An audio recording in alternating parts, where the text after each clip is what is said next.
মানে 50-60টা হাতি। এই যে প্রিয় গাইস, আসসালামু আলাইকুম। মানে আপনার চলে আসলাম আমাদের এই নালিতাবাড়ি পাহাড়ে, আমাদের এলাকাতেই। মানে এই জায়গায় হলো পাহাড়ি এলাকায়, এই পাশে ইন্ডিয়া।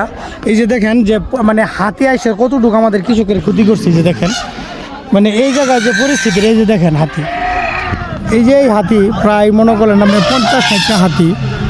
এই যে এই জায়গায় মানে প্রচুর হাতি এই জায়গায়, ঠিক আছে। মানুষজনই করতেছে, কিন্তু আপনার যে ক্ষতিটা করছে এই যে দেখেন, এই যে হাতির পাড়া এটি সব।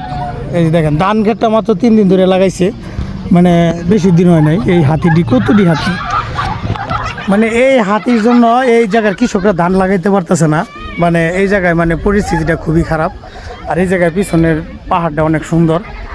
তো ভালো থাকবেন। এই যে দেখেন ইন্ডিয়ান লোকেরা অনেকেই দেখতেছে আমাদের মতো। এই যে ইন্ডিয়ান সবাই এখানে যারা আছে সবাই ইন্ডিয়ান। এই যে হাতি দেখতেছে, ওরা ওই পাশ থেকে দেখতেছে, আমরা এই পাশ থেকে দেখতেছি। এই যে দেখেন মানে প্রচুর লোকজন আসছে এই জায়গায়, ঠিক আছে। কিন্তু এদিকে এই জায়গার কৃষক ভাইয়েরা কিন্তু ভালো নাই, আসলেই ভালো নাই।